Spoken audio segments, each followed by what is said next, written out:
Welcome to our financial aid for undocumented DACA students. It is Miss Remy and Ms. Alexis Carroll. We have an insightful and informative presentation today. It's short and sweet, but if you guys have any questions, just reach out to us today or whenever you guys have those questions. So I'm going to give it away to Ms. Remy.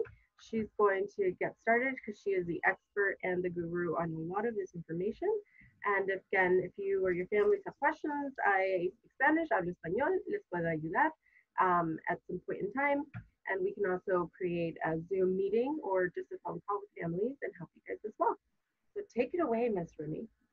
Okay, awesome. So when we're talking about financial aid for undocumented students, I think the barrier that a lot of students run into right at the beginning is that undocumented students, DACA students, Dreamer students, are not eligible for federal financial aid.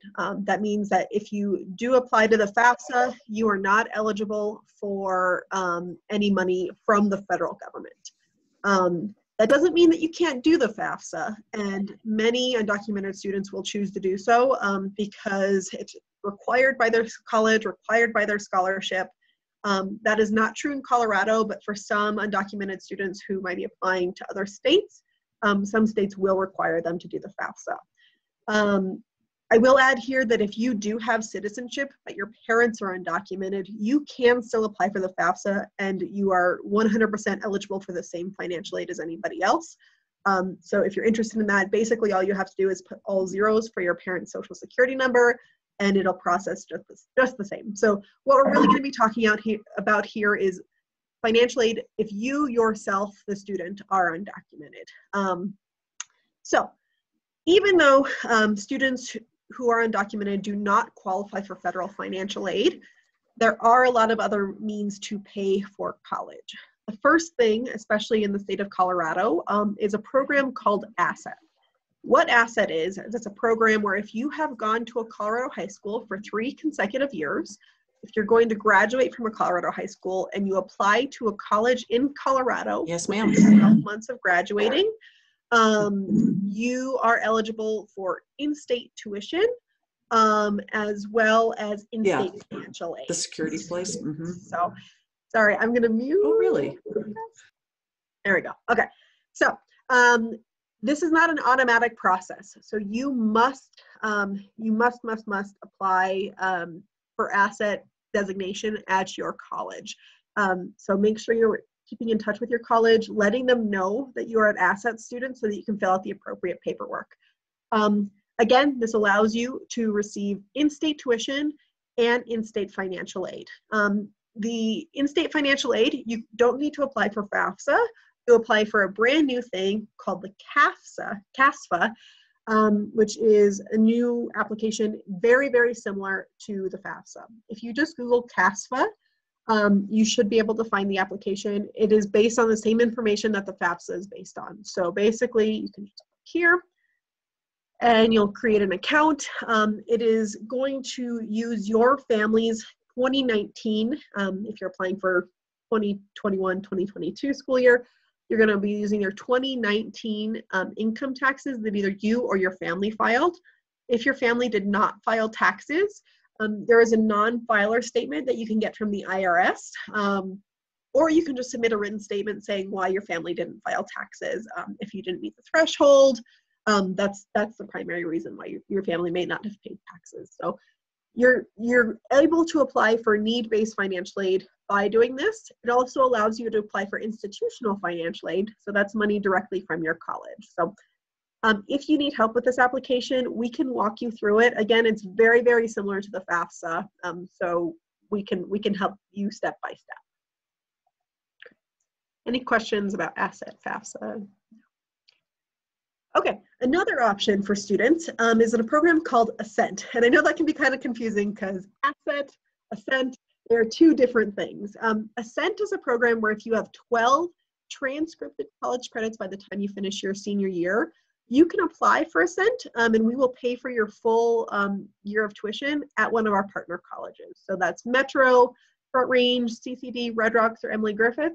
We can pay for your entire first year if you are accepted into this program. Again, you have to have 12 transcripted college credits. So those are things like concurrent enrollment, pre-collegiate. And if you don't qualify for a set asset because you haven't been in Colorado for 3 years, but you maybe have 2 years under your belt, a cent can count for your 3rd year of high school for asset purposes. So really great way to make sure that you are then eligible for financial aid and in-state tuition going forward. If you're looking to apply for the 2021-2022 school year, applications will be due in the spring. We always have applications the spring of every school year. Some of our dreamer-friendly colleges in the state of Colorado. So in Colorado, every college will accept undocumented students. So being accepted to college is not dependent on your documentation status.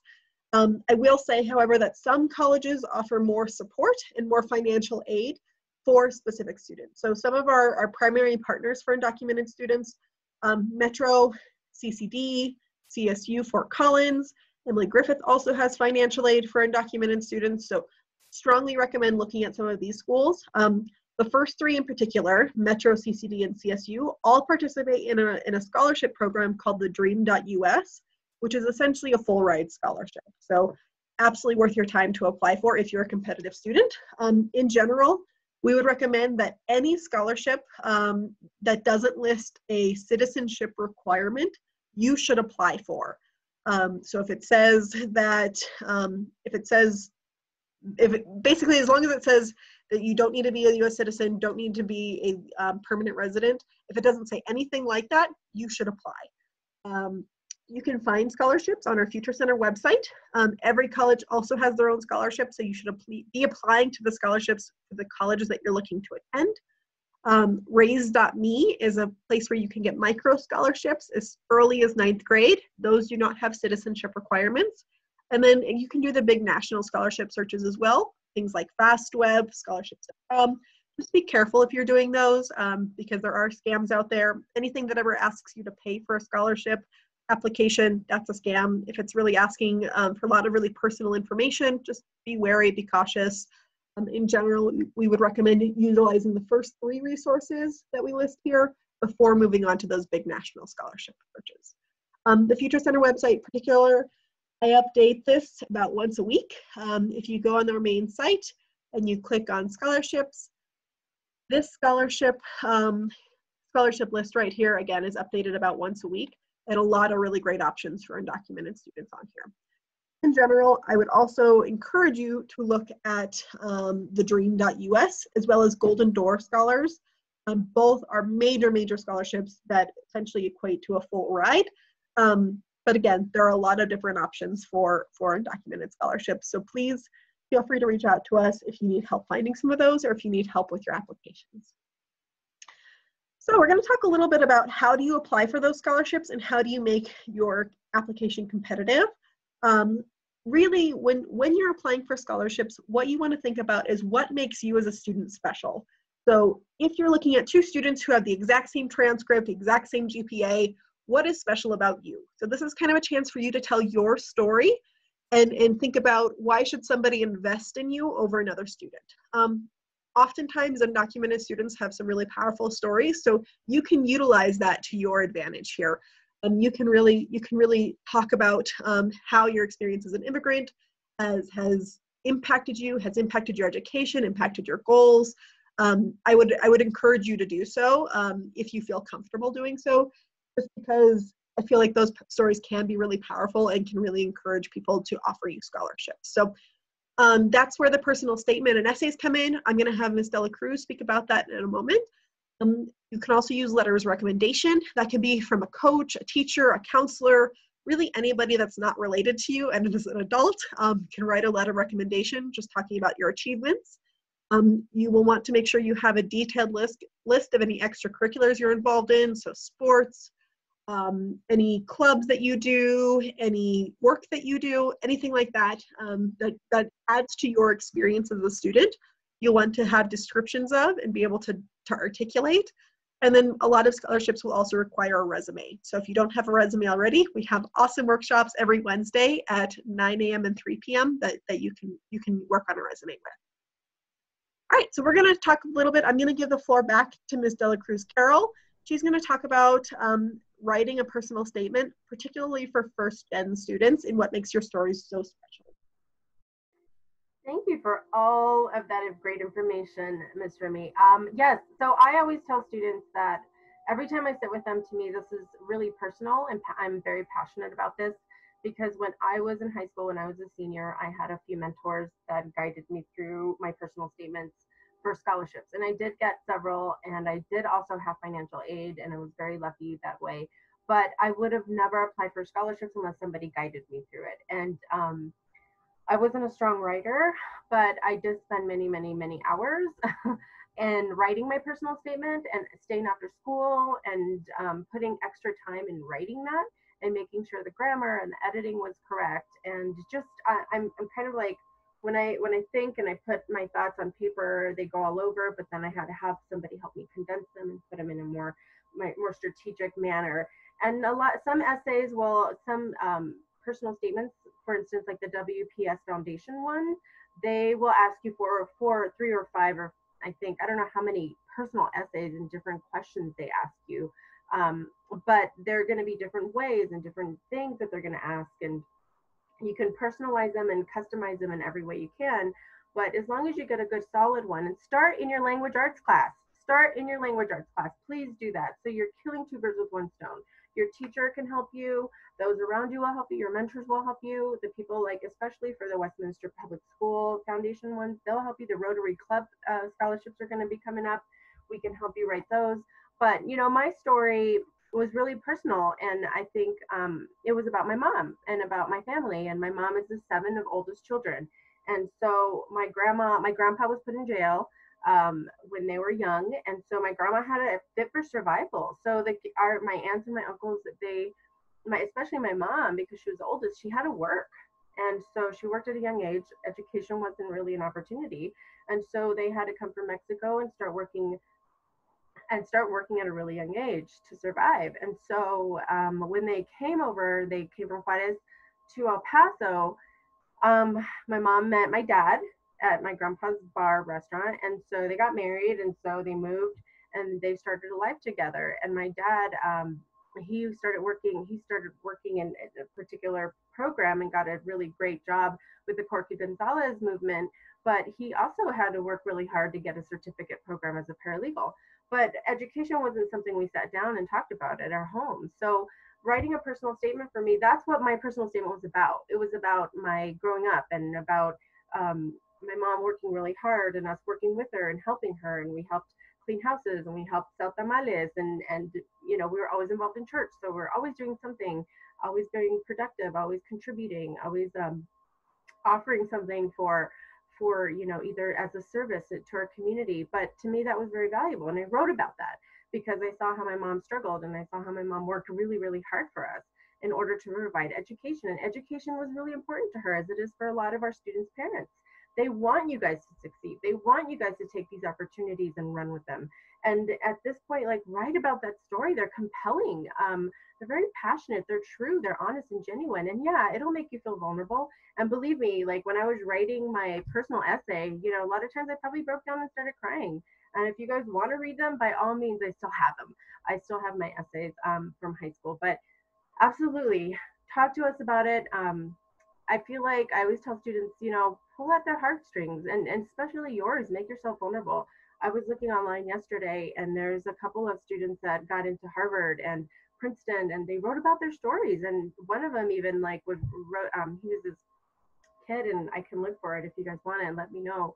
But he wrote about his story about his parents, about his aunt. His aunt was his motivation, and she passed away, but his story was so powerful, and he got into all these really great schools. But just be real, be vulnerable. And so if you guys want me to help kind of guide you through that, I'm happy to do that. But I just wanted to let you know that those are really important. Personal essays, take them personal. Don't take them lightly.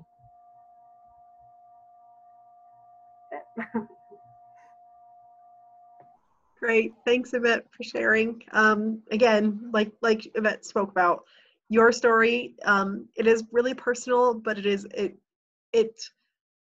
the difference between you getting a scholarship and not. So don't be afraid to tell your story. Don't be afraid to be personal, just because they want to know who you are.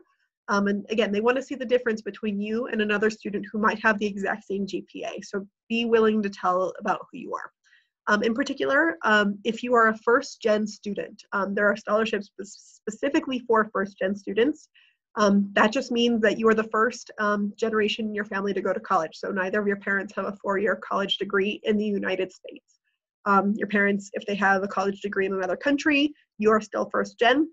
If your siblings are in college, you're still first-gen. So make sure that you are not disqualifying yourself unnecessarily.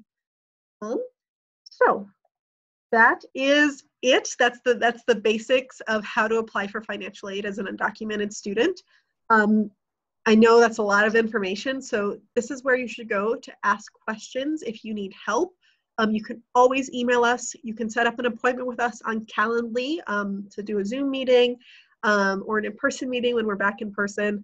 And then you can also access our website to have all of our individual emails, individual phone numbers, and contact us. There's also great general information on our website. Ms. Remy, can you let them know if the Westminster Public School Foundation one, that is available to undocumented students, right? Yes, absolutely. So the Westminster Public Schools Foundation Scholarship is available for undocumented students. That's a really great scholarship to consider because it is only open to students of our school district. Your odds are something like 1 in 4 of getting a scholarship, which is really the best odds you will ever have of a scholarship. So definitely apply. Absolutely. And can you show them maybe where the questions are for the prompt so they can get started on that? Yes.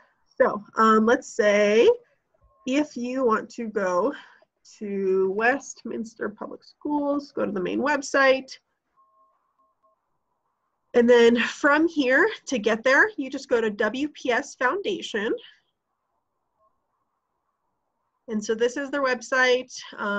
You can also click on scholarships. And then under scholarship application, I believe.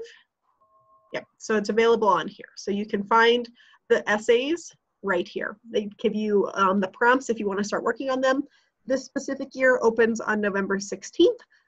So in just a couple of days. And you can start writing these. And I would recommend writing these in a Word document and coming back to them, letting other people read them. Don't just like write them in the application and submit them. Give yourself some time to work on these.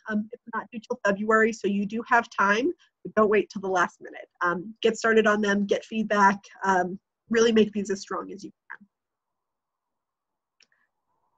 Awesome. So thank you again so much. Are there any other questions? Thank you, ladies. Appreciate it. Thank you. I know if I appreciate it. Thanks. Sure. See ya. Thank you guys for joining us. All right. Well, we'll save this in our library. So I'll definitely share it with the district. And awesome. You can also share this with whomever you'd like. And so that's what this information here is for. Okay. Have a good week. Thank you, guys. Thank you. Bye, Victoria. Bye-bye. Bye. Bye.